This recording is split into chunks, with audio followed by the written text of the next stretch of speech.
Get a second term, you can't run for president again, so you don't have anyone to keep happy. They might not like you, and they might be resentful, but you don't have to keep them happy. And so there's a lot of questions about this Trump presidency that will be answered in the next few weeks and months. But I think in terms of those that have unquestionably supported him, right or wrong, reality is going to dawn, I think, within 6 to 9 months. Israel will have an absolute enormous amount on Trump. He was so bankrupt, in for $1 billion. Wilbur Ross came in, still working for the Rothschilds at the time, organized 72 banks to bail out Trump. Trump is who Trump is because of that bailout. Sheldon Adelson and Miriam Adelson has given him $100 million for this election campaign. The strings of this, Donny, moved the US Embassy from Tel Aviv to Jerusalem, done. The Golan Heights of Syria becoming Israeli territory, done. There's a location in the Golan Heights now called Trump Heights in appreciation. Part of that agreement, this has been reported in the Jewish press, Trump at some point in this presidency will sanction the Israeli annexation of the West Bank. They've got most of it now anyway. And so you've got the blackmail, you've got the fact that he's beholding to them because they saved his backside, and you put that lot together and it's no surprise, is it, that he does whatever Israel tells him. The deep state wasn't vanquished when Trump came to power. It just changed its personnel. The world is controlled by a scale and depth of evil. Jimmy Savile was not just a paedophile. He was a procurer of children for the rich and famous. He was used as a mediator between Prince Charles and Princess Diana when their marriage was falling apart. He was also an extremely close friend of the longtime Prime Minister, Margaret Thatcher. Paedophilia is a vast industry. The establishment is up to its neck in it, which is why they'll hang Savile out to dry. Now he's gone, but they won't go down the roads to exposing those massively famous people who are involved in the abuse of children, yes, the sacrifice of children, some of them, and running the rings. Trump's peace sometimes.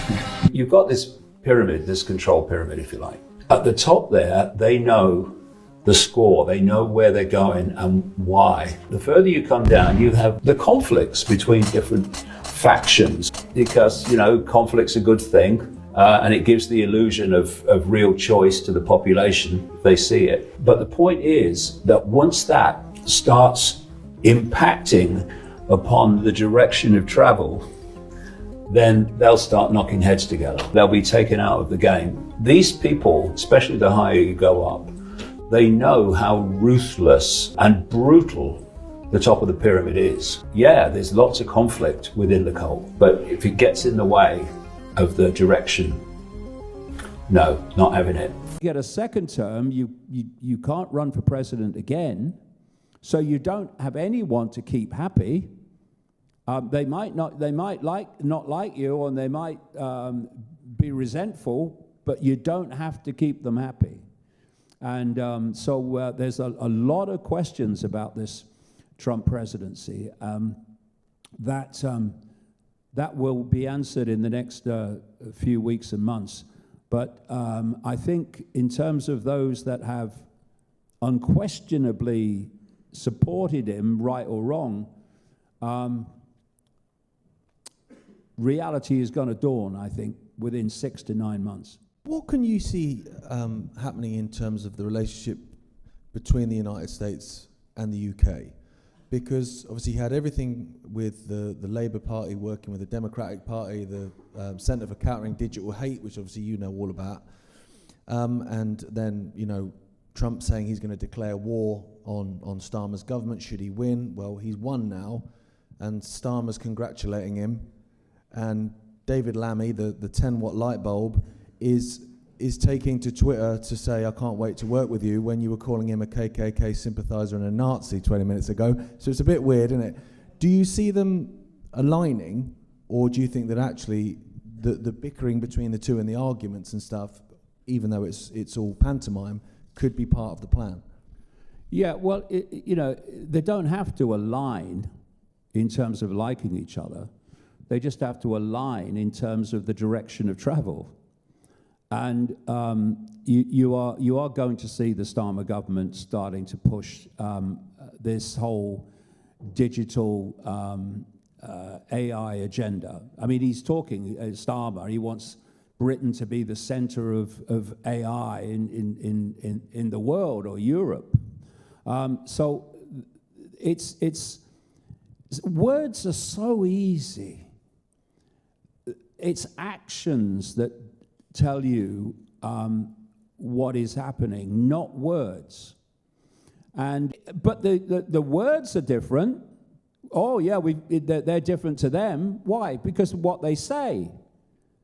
But what about what they do?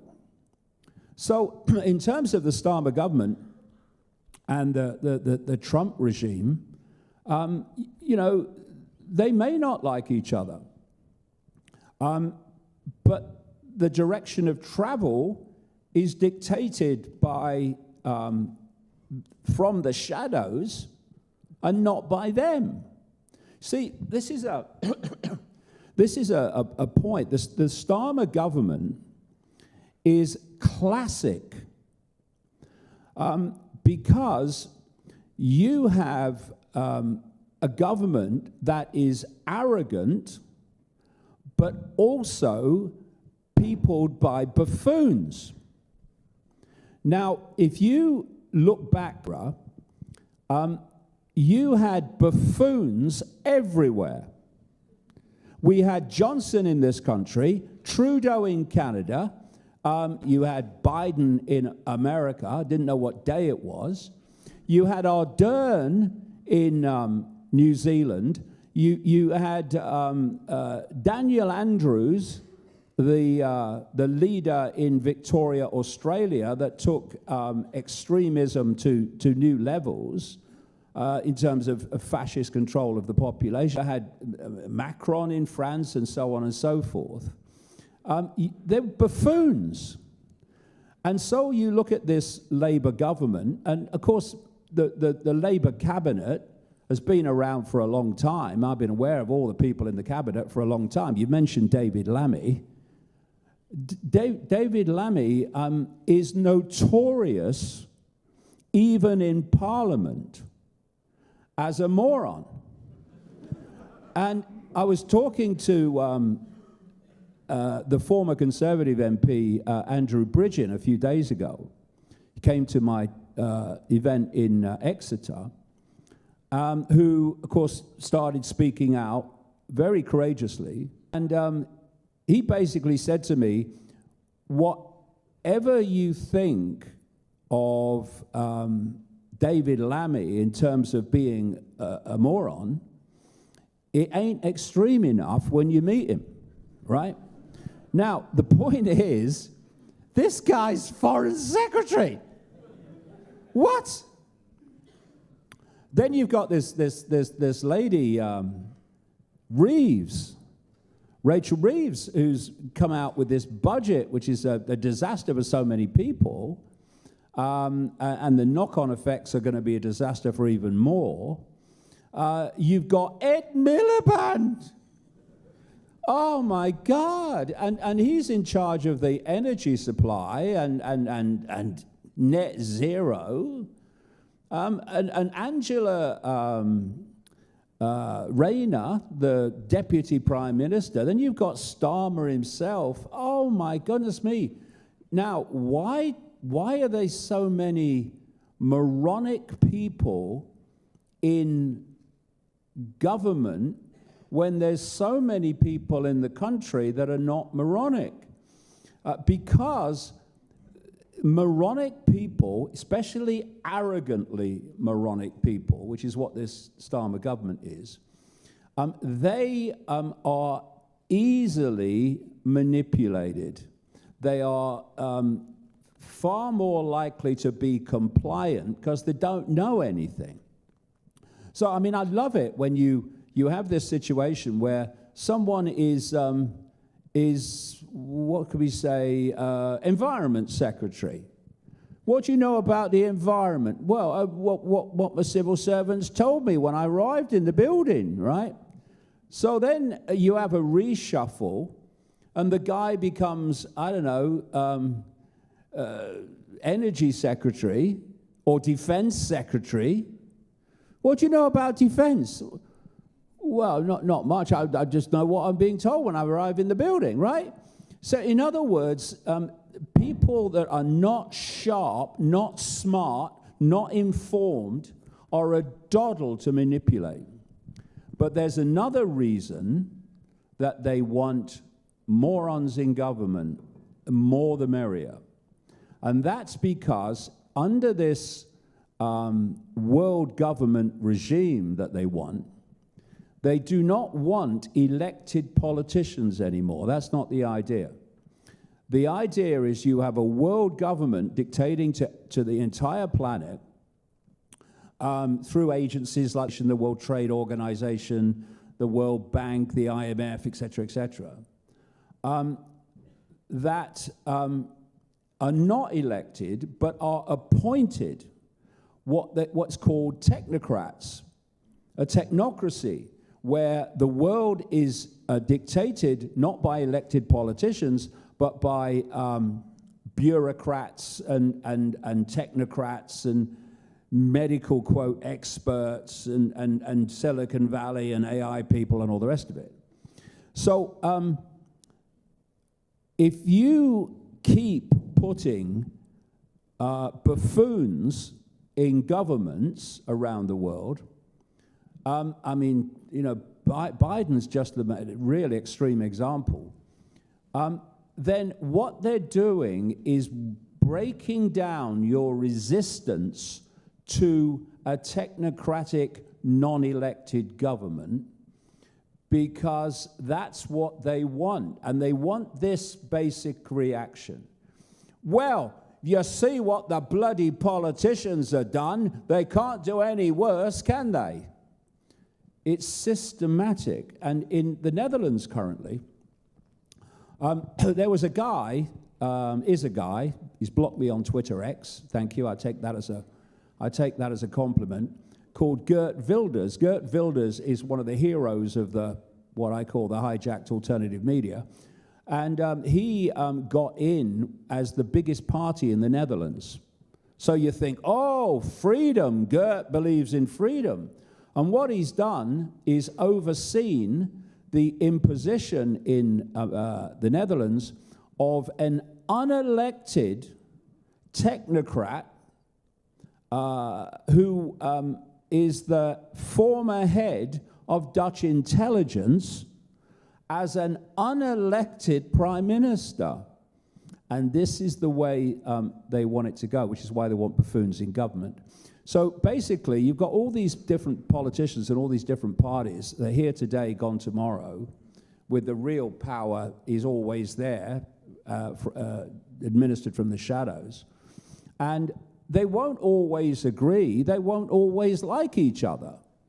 But as long as the direction of travel is the same, the cult is okay with that. And the more you can get disagreement, whether it's literal disagreement, you really don't like each other, or it's pantomime disagreement, this is giving the impression to the population that people have choice between different groups, different parties, different ideologies. When actually, if you break it down and break it down and break it down and break it down, again, the direction of travel is the same, only the speed of that travel might be different. Well, when it comes to Trump, that was my thought as well in terms of the speed of travel and stuff. But then you think about it, you think, well, actually, he can't be president again, can he, after this? So actually, is there a possibility that he just runs at it? Because I'm thinking a lot of people voted for him because of the war situation. They don't want to be throwing casino chips at the Action Man figurine in Ukraine forever. They don't want a war with Russia. They think he can help there without realizing that he's so rabidly pro-Israel. He doesn't like Iran. He's got an issue with China. So actually there is a potential for war in other places. But the one for me that I think he's going to struggle massively with is the climate change stuff. Because he's been quite sort of, straight as a die with that. So how do you think they're going to try and wangle that one? Or is it just a case of, we're going to do it anyway, deal with it? Well, in terms of what Trump says and what Trump does, I saw a clip of a video at his inauguration dinner when he got in the last time in 2016. And you remember during that campaign, it was Jail Hillary, right? And there were chants from the audience wherever he went, Jail Hillary, Jail Hillary, and he would punch the air and in support of that. And then when he became president, he said, "Oh, I'm not going to jail Hillary. I'm not bad for the country." And this video of him at his inauguration dinner, he made a special point in his speech of highlighting Bill and Hillary Clinton, who were in the audience, as being wonderful people and great servants of America. And he's said in the last about 3 weeks that he would be open to pardoning Hunter Biden in the charges that have been against him. And this is a guy who did nothing when Julian Assange could have been pardoned at the end of his presidency. He pardoned a load of people at the end of his last presidency who were friends of his son-in-law, Jared Kushner, even his father, and other people, and didn't pardon Julian Assange or Edward Snowden, who's still in Russia, when he said that he stood for freedom of speech and what have you. And so what this guy says and what this guy does are not the same thing. And he can talk and push on for against the human caused climate change agenda, this ludicrous net zero. But like I say, words are easy. Whereas his mate Elon Musk is basically pushing elements of this human-caused climate change agenda. He has been the biggest sales pitcher for electric vehicles via Tesla, and he's pushed for a carbon tax, and which is massively part of the human-caused climate change agenda.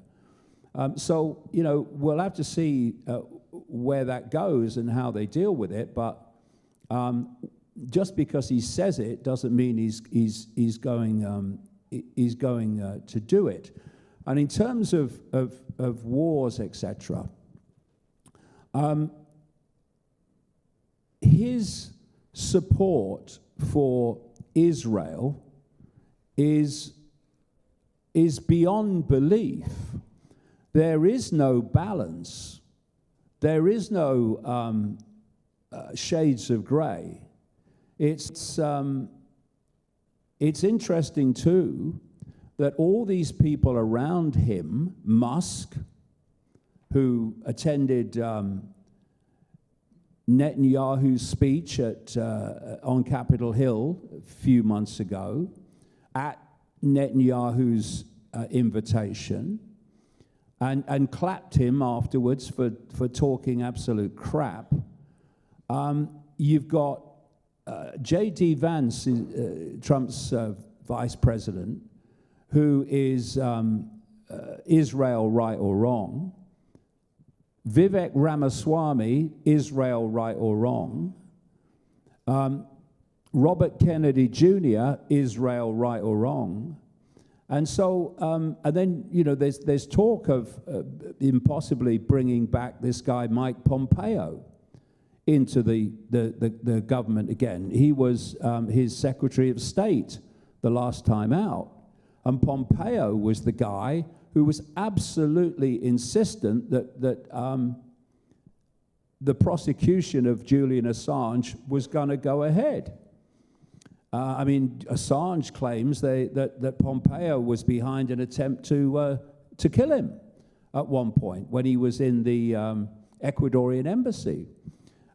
So we'll see a lot from who Trump picks as his in the major positions of power and the less than major ones. We'll see where this is meant to go. But you're absolutely right, Gaz. This is the danger in any presidency is the second term. Because if you run a first term and you want a second, you can't upset your natural support base too much, or you're not going to get a second term. So when you get a second term, you can't run for president again. So you don't have anyone to keep happy. They might not like you, or they might be resentful, but you don't have to keep them happy. And so there's a lot of questions about this Trump presidency that will be answered in the next few weeks and months. But I think in terms of those that have unquestionably supported him, right or wrong,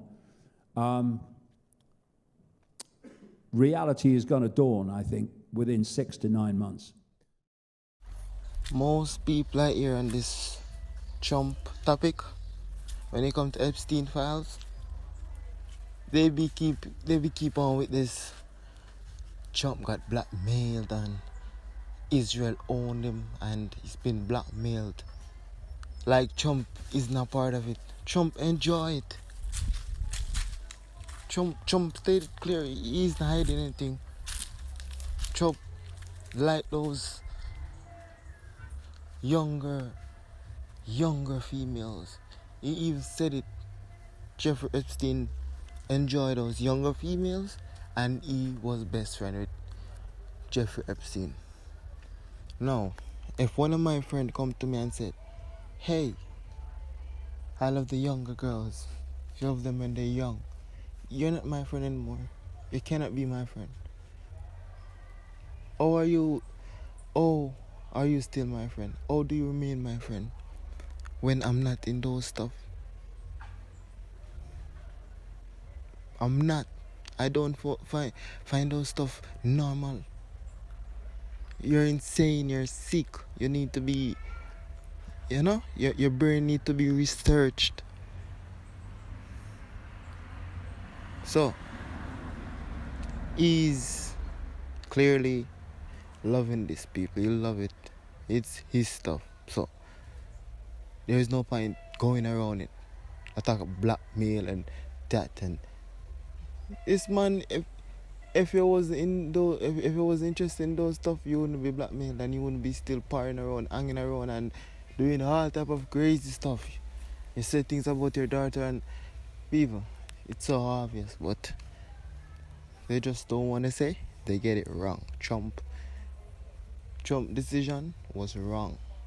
To vote for this guy and back him and fight for him, it was wrong. And they find it hard to admit that, people. I don't know why. They find it so hard. Even a video I saw with Candace Owens saying she still don't regret Trump vote. She's talking about Macron this and pedophile this and pedophile that. But there is your leader, there is your president. You say you don't regret voting for one of the biggest and you're all over the place. Seems like a distraction to me. I don't know. Tell me, people, what do you think?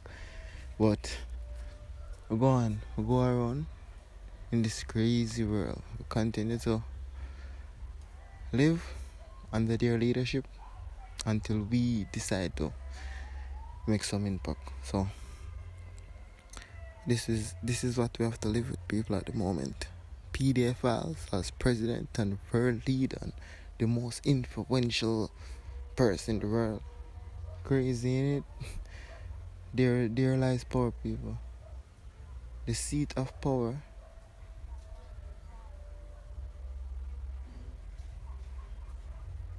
lies darkness, dark, evil, unspeakable things. Hence why no files cannot be released, people. It cannot. It's too inhumane, too deprived to be even be surfaced. People, it's crazy out there. But we go on with the fight.